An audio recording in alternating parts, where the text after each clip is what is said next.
The Great Wall of China was built 300 years before the birth of Christ. It stretches 1,500 miles across the breadth of China, 20 to 30 feet in height, and 15 to 40 feet wide at the top, over hills and through valleys. A great wall of defense against ancient invading armies.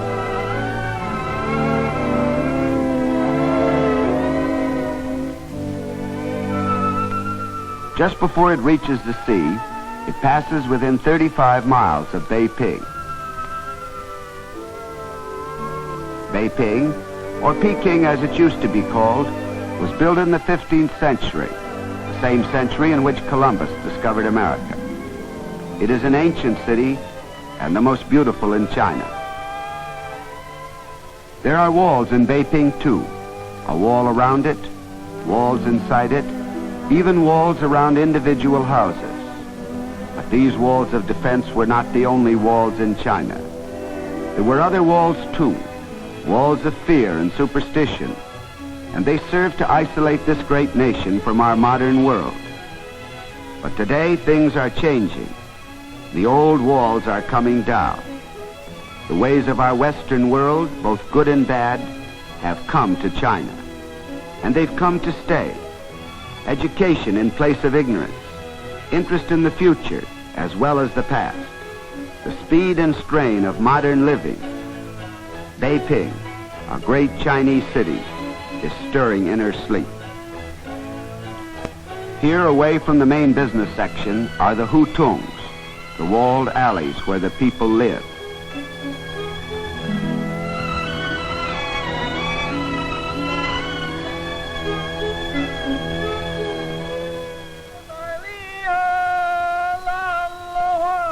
Early in the morning, as the city comes to life, the street peddlers and hucksters begin the day's work.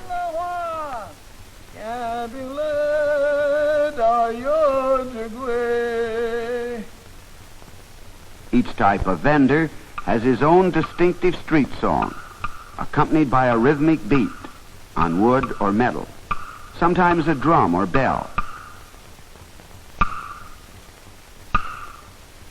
From behind the walls, housewives and servants recognize the calls and come to buy. Peddlers provide everything that a household could possibly need. There are water sellers and shoe repairers, candy vendors and cotton cloth salesmen, scissors grinders and newspaper sellers. A visitor to Beiping would never know what life was like behind these walls unless you were invited to the home of a Chinese family. Who would guess that behind this wall there was a lovely garden where children were at play? This garden belongs to Dr. C.F. Wu, a biology professor, and his wife. Their only son, Didi, is his grandparents' pride and joy because he'll carry on the family name. Didi has 6 sisters, 5 of them older and 1 still an infant. That makes 7 children in all. A large family even in China. The games that Chinese children play are not unlike those of American children. Some of their toys are different, however. They're shuttlecock and Diabolo. This game is more familiar to us.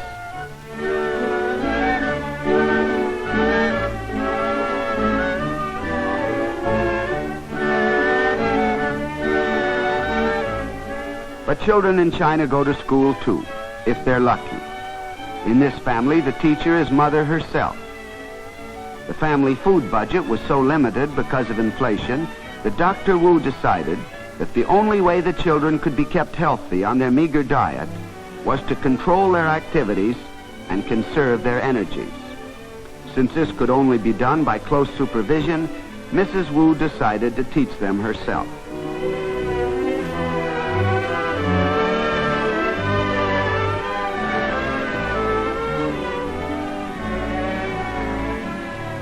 Yu Mei, the eldest girl, has become expert in using the abacus. This may look like a toy, but actually it's a sort of adding machine which can be used to subtract, divide, and multiply with lightning rapidity. Yu Mei's education is on Mrs. Wu's mind these days. She's taken the girl as far as she can. It's time now for Yu Mei to go to a regular school. But that costs money, and the Wus have little. If arithmetic in China is easy, learning to write is extremely difficult. There's no alphabet, and each word is represented by a separate and complicated design called a character, which has to be memorized down to every last curlicue. To read a Chinese newspaper, you have to know from 5 to 10,000 characters. A well-educated Chinese knows about 15,000. It's no wonder that scholars have always been the most respected people in China. In addition, children study other languages than their own. The most popular language is English.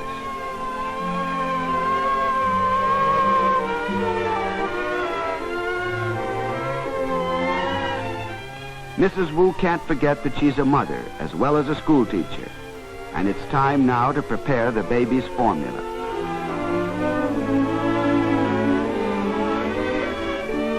Yes, Mrs. Wu is a busy woman, and naturally she's grateful that she has a cooperative son. Dee may be too young for school, but he's an old hand at being nursemaid. Even nursemaids like to have fun, and Dee has just heard a street vendor singing a song that he recognizes immediately. It's the song of the Monkey Man, and it's music to his ears.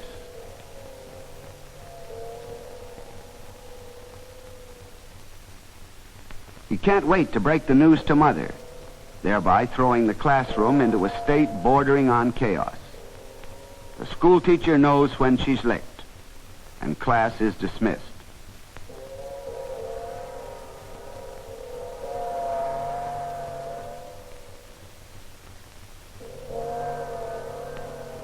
Monkeys are just as popular with the children of China as they are with children everywhere.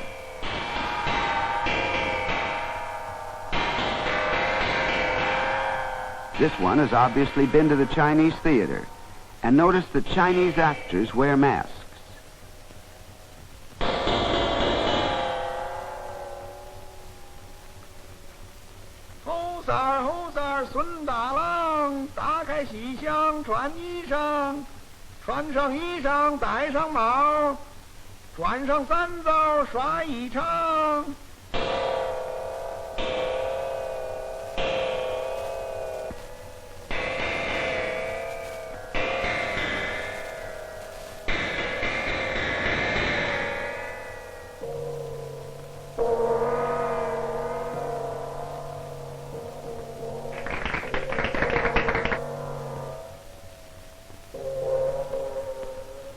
Suddenly, Yu Mei remembers something. Her mother asked her to tell her father that lunch would be early today, because this afternoon their Amma is taking them to the Winter Palace Park. On her way to her father's laboratory, she has to pass through the courtyard where her grandfather and grandmother live. She greets them with formality and respect, because even today, old people in China still command great veneration in accordance with ancient Chinese tradition. Dr. Wu and his assistant are hard at work making microscope slides for college classes. Teaching jobs are scarce since the war, and so this is the way Dr. Wu earns his living. The microscope was borrowed from a university. Dr. Wu gives his student assistant a place to live as part of his wages. Chinese students make great sacrifices to get an education.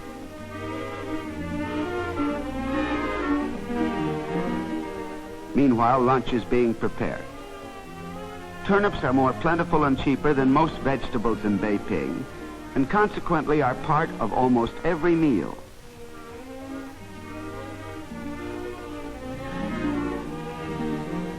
After being chopped, they're cooked over an old-fashioned coal range.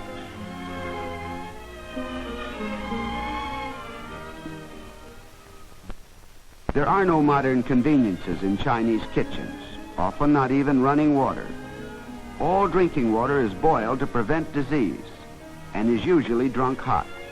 This servant or ama may seem like a luxury, but most middle-class families have one. She's considered part of the family, and they feel as responsible for her as for a close relative. At last, luncheon is served, a frugal luncheon, and yet the big meal of the day. In quantity, it may seem substantial, but in caloric value, it is dangerously low. There's 1 egg for 10 people, and it's given to the old folks, but they prefer to give it to their grandson, to a young life just beginning, to the boy who will carry on the family name after they have passed on. In keeping with Chinese custom, Mrs. Wu serves her husband's parents. Chinese family life has a kind of quiet dignity and graciousness which is sometimes missing in our busy Western world. Before the war, bread in middle-class families was made of wheat, but now almost everybody eats wo-wo-to, the cornbread of poor Chinese peasants. Even in good times, meat was used mostly for flavoring. Now, there's no meat at all.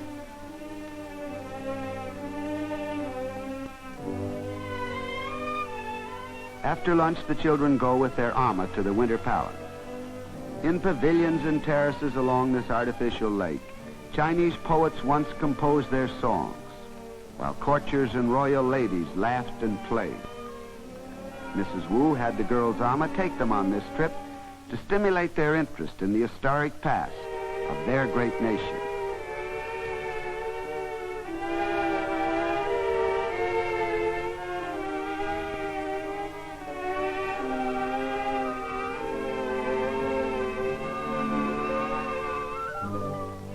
But the girls are interested in the present, too, in the life that is going on around them, in short, in anything that's alive, even if it's only ornamental goldfish and carp. Curiously enough, some of these fish have been alive a good while. Some of them are almost a century old. Though they began life as the pets of emperors and princes, they have passed into the hands of the common people, reflecting in their way the story of China itself, ancient and modern.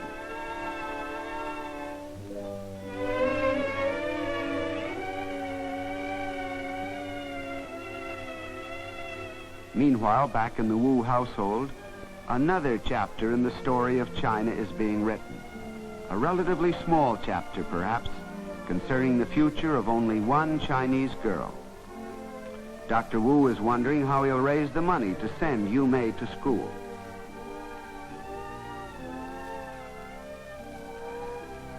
He considers selling his Phi Beta Kappa key and the fraternity key he received at an American university. They would hardly bring enough. Mrs. Wu has a better idea, her jewels. Most middle-class families in China had to part with their most cherished possessions in order to live during the war, and the Wus have only a few left. It's a big question. They may need these jewels later on to sell for food.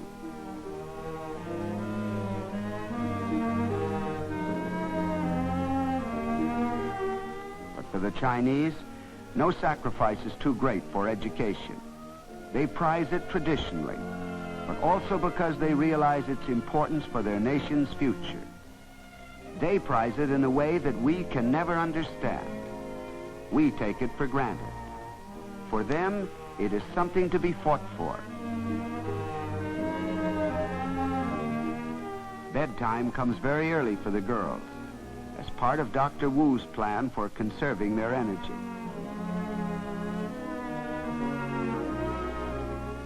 Americans might find these beds a little uncomfortable.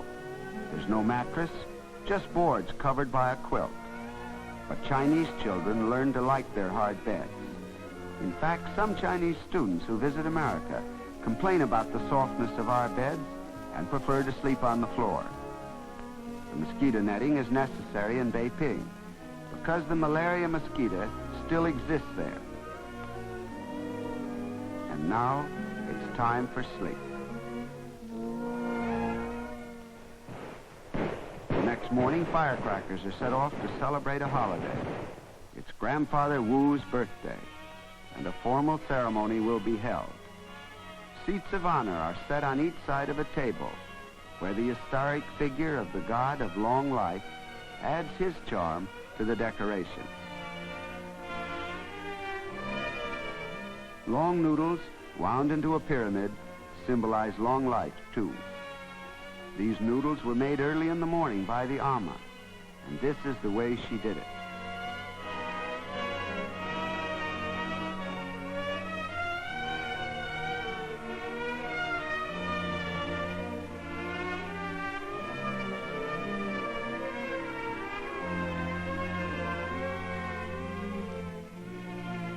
Long noodles are as important to a birthday party in China as a birthday cake is to us, and just as much care is taken in their preparation. Later on, these noodles will be cooked and eaten. And there's another dish of uncooked food on the altar, peach bread. Bread that's been molded and colored to look like peaches. Peaches, too, are symbolic of a long and happy life. Meanwhile, everybody is getting ready for the ceremony of greeting grandfather and grandmother.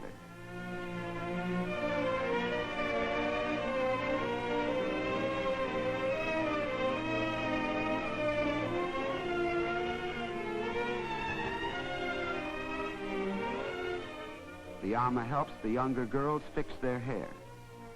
Neat and well-groomed hair is important to Chinese women, and on festive occasions they always decorate it with flowers.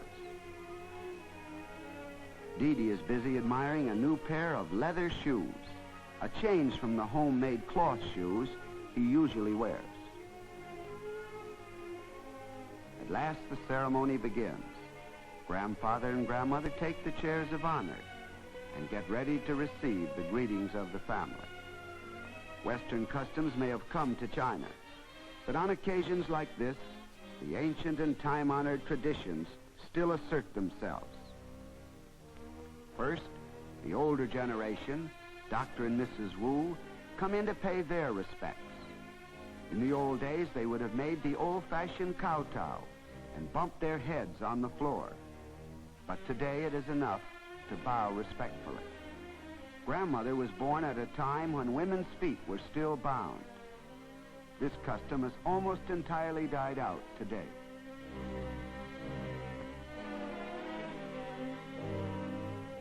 And now the next generation, the children, pay their respects. Dee Dee is on his own for the first time.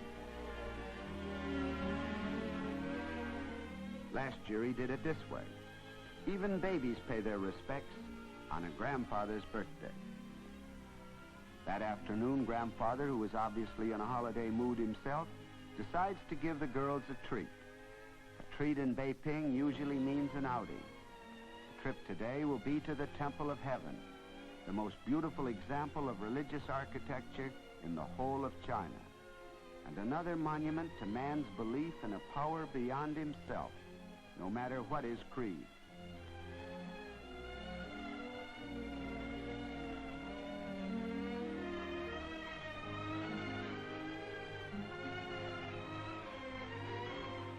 The roof of the temple is made of tiles, which are brilliant blue in color, and the dome is capped with gold.